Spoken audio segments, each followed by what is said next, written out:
Baik, selamat pagi. Assalamualaikum warahmatullahi wabarakatuh. Selamat pagi anak-anak kelas 11 SMA Negeri 1 Sumberjaya. Kita kembali bertemu dalam pembelajaran daring dan kali ini Bapak akan menjelaskan materi yang Bapak pisahkan dengan materi penjelajahan bangsa Barat kemarin, yaitu tentang imperialisme dan kolonialisme Belanda. Baik, kita langsung mulai saja penjelasan materi hari ini. Kita mulai dari latar belakang masuknya Belanda. Jadi, kenapa sih Belanda bisa sampai di Indonesia? Itu semuanya berawal dari larangan yang diterapkan oleh Spanyol kepada pedagang-pedagang Belanda untuk membeli rempah-rempah yang ada di Lisabon. Padahal Belanda ini merupakan ibaratnya penguasa pasar Eropa Utara ya. Jadi, kalau nggak ada rempah-rempah yang tidak bisa dia jual ya, Eropa Utara sangat kedinginan. Dia tergantung sekali dengan Belanda. Nah, karena itulah kemudian pemerintah Belanda mengutus Jan Huygen van Linschoten, seorang mata-mata, untuk mengcopy ya. Kalau zaman dulu ya mungkin mencuri itu tidak selalu ngambil barangnya, tapi menyalin peta menuju daerah penghasil rempah-rempah. Nah, setelah berhasil mencuri peta ke daerah penghasil rempah-rempah, masuklah penjelajah samudra pertama dari Belanda, yaitu Cornelis de Houtman. Tahun 1596 dia mendarat di Banten. Untuk jalurnya Bapak sudah pernah sampaikan di pertemuan sebelumnya ya. Nah, masuknya Cornelis de Houtman ini tidak langsung diterima karena sikapnya yang arogan, congkak ya, dan semena-mena. Jadi karena konflik dengan masyarakat Banten, akhirnya diusirlah si Cornelis de Houtman ini. Nah, dia datang, dia kemudian geser ya, pindah ke Selat Malaka. Tapi karena di Selat Malaka ada Portugis, dia terus ke arah utara sampai di Aceh. Nah, tapi di Aceh dia berkonflik dengan penduduk lokal, kepalanya dipenggal di Aceh.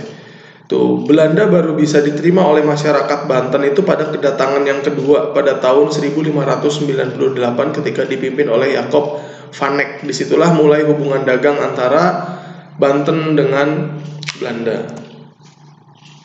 Nah, nanti ketika membuat hubungan dagang, Belanda ini bertanya, dari mana sih asalnya rempah-rempah ini? Nah, dikasih tahulah bahwa asalnya dari Maluku. Maka berangkatlah Belanda ke Maluku, sampailah di sana tahun 1601 ya, di Maluku. Nah, ketika ketemu itu daerah rempah-rempah, ternyata sesama pedagang Belanda itu saling bersaing. Mereka jual barang yang sama, rempah-rempah ke Belanda, saling bersaing. Kalau pedagang bersaing kan nurunin harga ya. Ini mengakibatkan harga jual rempah-rempah itu menjadi sangat rendah dan keuntungan pedagang-pedagang Belanda menjadi sangat kecil. Ini yang kemudian mendorong pemerintah Belanda dan Staten General ya. Staten General itu DPR. Kemudian bersepakat untuk membuat sebuah kongsi dagang. Nah, kongsi dagang inilah yang nantinya disebut dengan VOC, Verenigde Oost-Indisch Company. Jadi perusahaan dagang Hindia Belanda. Makanya dulu orang Indonesia kalau nyebut Belanda itu bukan Belanda tapi company. Nah, itu dari kata company ini.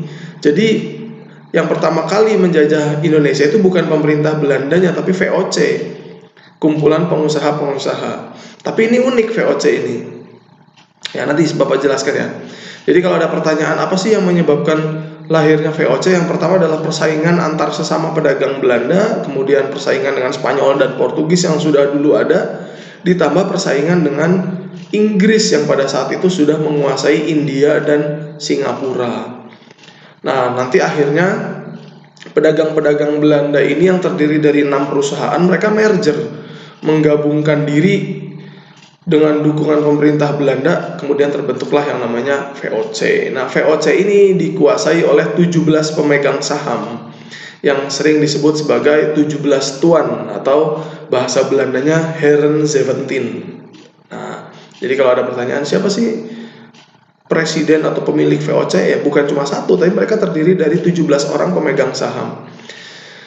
Pertama kali mendirikan markasnya di Ambon ya, waktu itu dipimpin oleh Peter Booth ya, tapi karena alasan jauhnya Ambon dengan Selat Malaka yang merupakan pusat perdagangan, nanti si Peter Booth ini membangun sebuah benteng, membangun sebuah kantor di Jayakarta, sekarang namanya Kemudian nanti namanya jadi Batavia dan sekarang jadi Jakarta ya.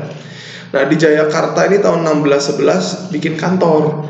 Nah pindah markasnya nanti pas didirikan benteng ketika VOC dipimpin oleh Gubernur Jenderal Jan Pieter Soenkoen tahun 1611. Nantinya nama Jayakarta kemudian berubah menjadi Batavia. Tuh, jadi pertama kali VOC bikin markas itu markasnya bukan di Batavia, tetapi di Ambon, baru kemudian pindah ke Batavia. Baik, kita lanjut ya. Kok bisa sih VOC itu sukses? Yang ada satu hal yang membuat VOC sukses, tapi dari satu hal ini kalau kita runut jadi banyak ya. Penyebabnya adalah hak oktroy. Kalau kalian membayangkan VOC itu, kalian gak usah jauh-jauh, bayangin aja dia ini seperti minimarket ya, Indomaret atau Alfamart ya. Tapi dia bisa monopoli, dia bisa punya tentara, dia bisa punya hak menjajah, dia bisa mengangkat pegawai negeri, terus dia juga bisa melakukan pengadilan, mencetak uang, bahkan mengedarkan uang itu sendiri. Coba kalian bayangkan kalau Alfamart punya tentara, bisa cetak uang sendiri, nah sudah pasti dia akan dapat melakukan monopoli. Ini yang membuat VOC menjadi perusahaan terbesar di dunia pada saat itu. Pada tahun 1637 saja kekayaan VOC itu dari data yang ada itu tahun 1637, di situ tertulis bahwa VOC memiliki kekayaan 7,9 triliun dolar. Coba kalian bandingkan. Sekarang aja kalian mungkin kenal sama Mark Zuckerberg yang punya Facebook, kalian kenal sama Jack Ma yang punya Alibaba, kalian kenal sama Bill Gates yang punya Microsoft, dan lain-lain. Itu udah luar biasa kaya ya. Itu belum seberapanya dibandingkan VOC. Hanya kalau 20 perusahaan modern saat ini menggabungkan diri, itu baru setara kekayaannya dengan VOC. Jadi luar biasa kaya ya. Tuh, dari mana asal kekayaannya? Dari Indonesia. Tuh, kalian bisa bayangkan sendiri betapa kayanya Indonesia. Jadi luar biasa VOC ini, sukses sekali. Bahkan kekayaan VOC pada saat itu mengalahkan kekayaan kerajaan Inggris. Coba kalian bayangkan. Nah, tapi kenapa bisa runtuh VOC itu nantinya bubar tahun 1799 ya? Penyebabnya itu karena KKN, korupsi, kolusi, dan nepotisme. Korupsi itu ya mencuri uang, kekayaan perusahaan dicuri. Kemudian kolusi, jadi bekerja sama mengemplang pajak, sama nepotisme. Nantinya yang bekerja di VOC itu bukan cuma orang-orang yang memang memiliki keahlian ekonomi, tapi juga orang-orang yang punya kedekatan. Nah, 3 hal ini ternyata bisa menghancurkan sistem VOC yang sebegitu kaya dan besarnya, akhirnya mengalami kebangkrutan dan dinyatakan pailit ketika tahun 1799 saat Belanda dijajah oleh Prancis. Nah, setelah berakhir era VOC, digantikanlah dengan era pemerintahan Belanda. Tapi pada saat itu, karena negara Belanda sedang dijajah Prancis, jadi otomatis di Indonesia juga dapat dikatakan bahwa kita pernah dijajah oleh Prancis. Saat Belanda dikuasai Prancis, nah pemerintah di Belanda mengirimkan perwakilannya, gubernur jenderalnya, namanya Herman Willem Daendels. Tugasnya adalah untuk mempertahankan Jawa dari serangan Inggris, karena saat itu posisinya Inggris ada di Singapura. Makanya ketika ada di Jawa, Daendels ini kebijakannya mempertahankan Jawa. Dia caranya dengan membangun Groot Postweg atau jalan raya penghubung dari Anyer sampai Situbondo. Situbondonya di daerah Panarukan. Ini dilakukan secara rodi. Jadi kalian bayangkan itu ada petanya ya, dari Anyer ke Batavia, dari Batavia ke Buitenzorg. Jadi bukan lewat Pantura yang sekarang ya, lewat utara terus sampai Cirebon, bukan. Jadi dari Batavia dia ke selatan dulu ke Buitenzorg. Buitenzorg itu sekarang Bogor. Kemudian Cianjur, Bandung, baru ke utara lagi Sumedang, Cirebon, terus Pantura sampai ke Panarukan. Tujuan jalan raya pos ini adalah untuk mempermudah mobilisasi pasukan. Tuh. Tapi gara-gara masalah rodi, kemudian hubungan baik dengan Kesultanan Banten dan kesultanan-kesultanan yang ada di Jawa tidak baik ya. Si Daendels ini kemudian dipecat, dia dipanggil pulang ke Belanda. dan digantikan oleh gubernur jenderal baru namanya Janssens. Nah, nanti kalian boleh cari. Janssen ini sebenarnya sudah pernah gagal mempertahankan Afrika Selatan dari Inggris, tapi dia dipilih lagi. Kenapa? Karena dianggap memiliki pengalaman. Tuh. Ini eranya Daendels ya. Jadi zamannya Daendels kebijakannya membuat jalan raya Anyer Panarukan sama sistem kerjanya secara rodi atau kerja paksa. Nah, masa berikutnya nanti Daendels ini ketika digantikan oleh Janssens, tidak lama Janssen kalah perang melawan Inggris, terus Belanda dipaksa untuk menandatangani kapitulasi Tuntang. Jadi kalau ada yang tanya apa itu kapitulasi Tuntang? Kapitulasi Tuntang itu perjanjian penyerahan Jawa kepada Inggris. Nah, setelah Prancis kalah di Eropa, nanti Belanda diambil alih oleh Inggris. Nanti Jawa dikembalikan lagi ke Belanda dalam konvensi London. Tuh, jadi nggak lama sebenarnya, tahun 1814 Jawa dikembalikan lagi kepada pemerintah Belanda. Tapi karena pemerintah Belanda pada saat itu belum siap ya, karena masih berantakan habis dijajah sama Prancis, Belanda nanti baru kembali berkuasa di Indonesia tahun 1816. Pas zamannya Raffles sudah Bapak ceritakan ya minggu lalu bahwa rodi yang diterapkan oleh Daendels dihapuskan. Nah, tapi nanti pada masa berikutnya itu disebut masa komisariat liberal atau masa komisaris. Ini rodi diterapkan kembali, ditambah lagi dengan pajaknya diterapkan dengan sangat tinggi karena Belanda berupaya untuk mengembalikan kondisi ekonomi Belanda kan. Saat itu Jawa atau Indonesia dipegang oleh 3 orang, Van der Capellen, Elout, dan Buysckes. Misi mereka bertiga adalah untuk mengambil keuntungan sebesar-besarnya dari Indonesia untuk perbaikan ekonomi di Belanda. Makanya di Indonesia diterapkan pajak. Gara-gara itulah antara tahun 1816 sampai 1830, kalau kalian nanti buka di Google ya, terjadi perlawanan-perlawanan besar. Dari mulai Aceh, kemudian Sumatera Barat, kemudian Kapitan Patimura yang ada di Maluku, Perang Banjar, sampai Perang Jawa yang dipimpin Diponegoro, itu terjadi pada masa komisariat ini. Tuh, kenapa? Karena rakyat hidup sangat parah, udah kondisinya susah, pajaknya dinaikin. Tuh, akhirnya sistem ini gagal, Belanda nantinya bangkrut tahun 1830 ya. Penyebabnya apa? Penyebabnya Perang Jawa. Jadi setelah 5 tahun berperang dengan Diponegoro, Belanda ini mengalami kebangkrutan. Waktu itu kan Belanda untuk menangkap Diponegoro, mereka punya strategi namanya benteng Stelsel ya. Jadi di mana Diponegoro muncul, Belanda bikin benteng. Ini menguras ekonomi Belanda. Belanda jadi nambah banyak utang. Sistem komisariat gagal. Kemudian nanti muncul orang yang namanya Johannes van den Bos di Belanda. Nah, Johannes van den Bos ini punya usul karena Jawa ini tanahnya subur. Makanya gimana kalau dibikin tanam paksa aja. Nah, caranya adalah dengan menyuruh orang-orang Jawa menanam tanaman-tanaman komoditi ekspor. Tuh. Untuk kebijakannya nanti kalian boleh cari di internet ya. Sebenarnya tanah yang digunakan untuk menanam ini hanya sepertiganya saja. Tapi karena penyimpangan, nanti akibatnya hampir 3/4 tanah-tanah petani di Indonesia, bahkan hutan-hutan itu nanti dibabat ya, dijadikan perkebunan. Itu untuk menanam tanaman komoditi ekspor.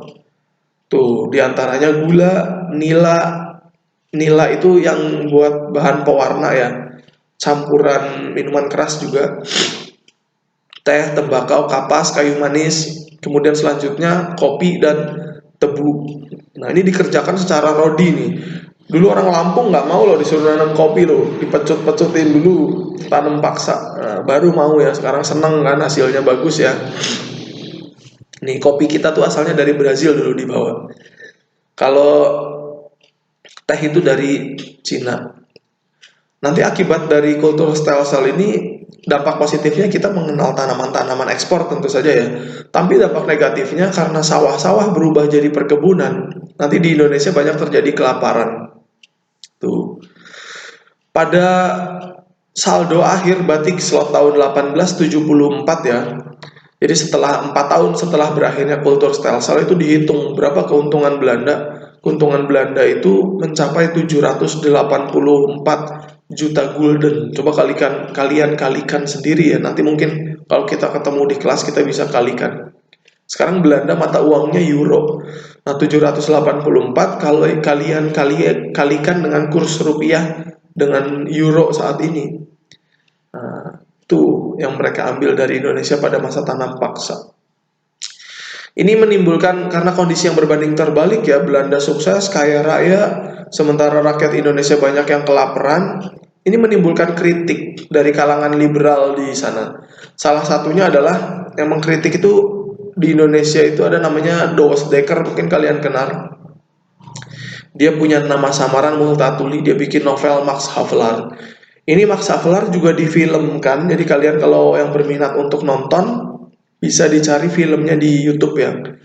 Jadi nanti tanam paksa ini Belanda minta sepertiga yang di novel Max Havelaar ya, ternyata jadi 3/4. Kenapa bisa begitu? Karena penguasa-penguasa lokal ternyata juga ambil bagian untuk mencari keuntungan dari tanam paksa. Wah, makin susah hidup orang Indonesia. Tanam paksa berakhir dengan keluarnya Undang-Undang Agraria tahun 1870 yang isinya adalah perlunya melibatkan swasta dalam sistem penanaman di Indonesia. Tuh, berakhirlah nanti masa kultur Stelsel-nya Van den Bosch digantikan dengan masa swastanisasi. Pada masa ini disebut sebagai masa politik pintu terbuka karena dalam kebijakan agraris wet nanti pedagang-pedagang asing, pedagang-pedagang swasta Belanda diperkenankan untuk menanamkan sahamnya di Indonesia, boleh membuka pabrik-pabrik di Indonesia. Makanya disebut politik pintu terbuka. Nantinya pabrik-pabrik itu banyak berdiri di Pulau Jawa. Ini mengakibatkan orang-orang dari luar Jawa, dari Sumatera, Sulawesi, Kalimantan, itu melakukan urbanisasi yang berdampak kepada padatnya Pulau Jawa. Tuh, kalau di Sumatera ini nanti dampaknya adalah munculnya jalur kereta api nih. Kalau kalian lihat tahu jalur kereta api dari Bandar Lampung, Kota Bumi ya, Palembang itu jalur itu sekarang itu kan udah berfungsi lagi. Itu sebenarnya bukan dibuat sama pemerintahan sekarang tapi difungsikan kembali. Jadi jalur itu sudah dibuat dari zaman Belanda. Nah, dampak dari masa swastanisasi ini adalah munculnya sistem pekerja kontrak honorer. Nah, itu muncul pada masa ini.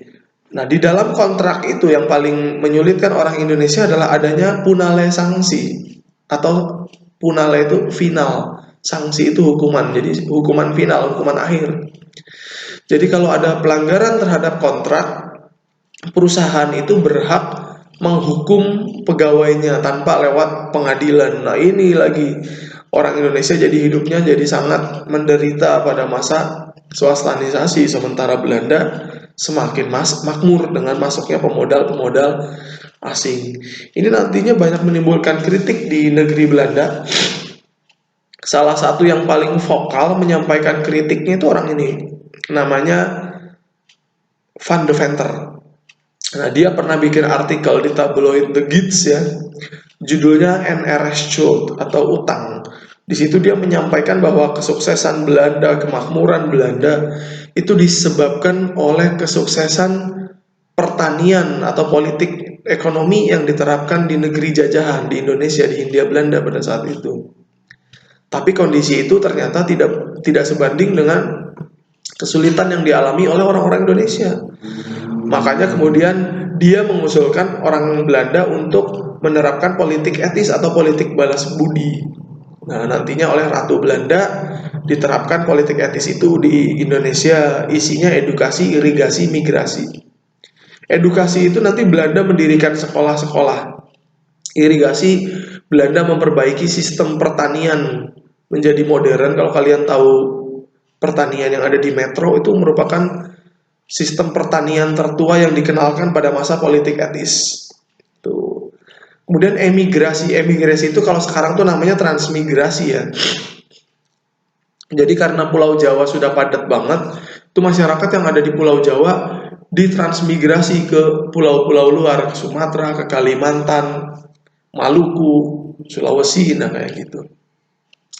Politik etis itu dampaknya positif, terutama untuk edukasi. Karena nanti dari berdirinya sekolah-sekolah, lahir golongan terpelajar. Tuh, cara berjuang kita berubah, yang tadinya berjuang memperjuangkan daerah masing-masing, berjuangnya hanya apa mengutamakan sukunya tanpa ada persatuan dengan suku lainnya. Pada masa politik etis, perjuangan jadi lewat organisasi pergerakan. Soekarno, Hatta, Ki Hajar Dewantara, itu merupakan orang-orang pertama, generasi pertama yang lahir dari edukasi pada masa politik etis, sehingga merubah pola perjuangan, dan nanti mereka menjadi pelopor lahirnya Sumpah Pemuda, menyatakan diri berbangsa satu, berbahasa satu, bertumpah darah satu. Nah, ini dampak positif dari politik etis. Baik, sekian saja penjelasan dari Bapak untuk materi kolonialisme dan imperialisme Belanda ya. Terima kasih atas perhatiannya. Selamat pagi. Assalamualaikum warahmatullahi wabarakatuh.